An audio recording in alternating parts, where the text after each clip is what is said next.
মধ্যপ্রাচ্যের দুই দেশ ইসরায়েল এবং ইরানের যুদ্ধবিরতিতে যাচ্ছেন। ডোনাল্ড ট্রাম্পের এমন বক্তব্য নাকচ করেছেন ইরান। তবে কি যুদ্ধবিরতি হবে না, হামলা পাল্টা হামলায় চলবে?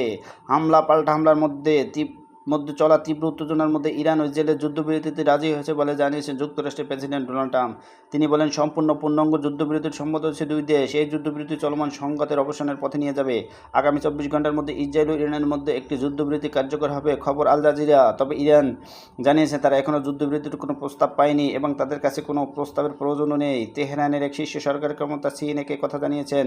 ওই কর্মকর্তা বলেছেন, ইসরায়েল ও যুক্তরাষ্ট্রের মধ্যে বক্তব্য আমাদের কাছে প্রতারণার অংশ।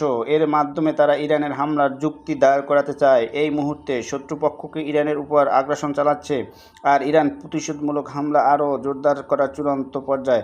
আমরা শত্রুর মিথ্যা কথায় কান দিচ্ছি না। ইসরায়েলের পক্ষ থেকে এখনও যুদ্ধবিরতির বিষয়টি নিশ্চিত করা হয়নি।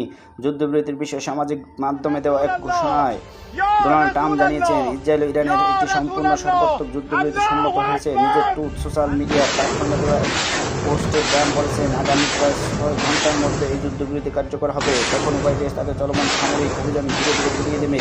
এই যুদ্ধকে 12 দিনের যুদ্ধ বলে দিয়েছেন ডোনাল্ড ট্রাম্প। ট্রাম্পের ঘোষণা ধীরে ধীরে উভয় দেশের বৈরতার অবসানের কথা বলা হয়েছে। তবে তিনি বলেছেন, 24 ঘন্টার পূর্ণ হলে ওই যুদ্ধ আনুষ্ঠানিকভাবে শেষ বলে বিবেচিত হবে। মার্কিন প্রেসিডেন্ট বলেন, এই যুদ্ধ বছরের পর বছর চলতে পারে এবং সমগ্র মধ্যপ্রাচ্য ধ্বংস করে দিতে পারে, কিন্তু তা হয়নি এবং কখনো হবে না। ঈশ্বর ইসরায়েলকে আশীর্বাদ করুন, ঈশ্বর ইসরায়েলকে আশীর্বাদ করুন।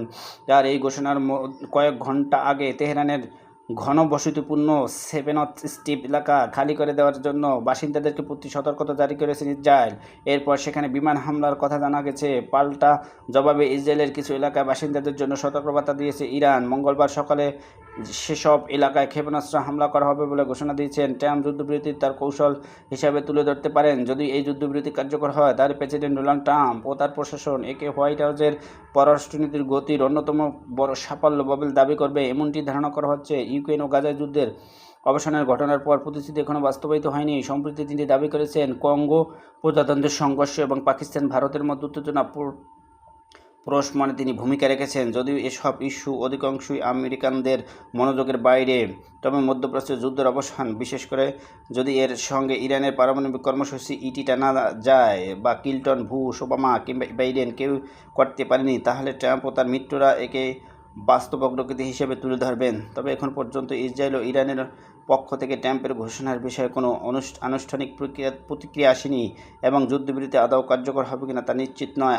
আজ রাতে প্রেসিডেন্ট কোনো প্রকাশ্য কর্মসূচি নেই এবং হয়তো তাকে ক্যামেরার সামনে দেখাও যাবে না। তবে আগামীকাল যখন নেদারল্যান্ডের উদ্দেশ্যে রওনা দেবেন, ন্যাটো সম্মেলনে যোগ দেবেন, তখন তিনি হয়তো এই যুদ্ধবিরতিকে প্রমাণ হিসেবে তুলে ধরবেন, যা তার কৌশল যত জটিল হোক কার্যকর হয়েছে। ইরানের পারমাণবিক স্থাপনায় ইসরায়েলে যুক্তরাষ্ট্রের বিমান হামলার জবাবে কাতার ও ইরাকে মার্কিন ঘাঁটিতে ক্ষেপণাস্ত্র হামলা চালিয়েছে ইরান।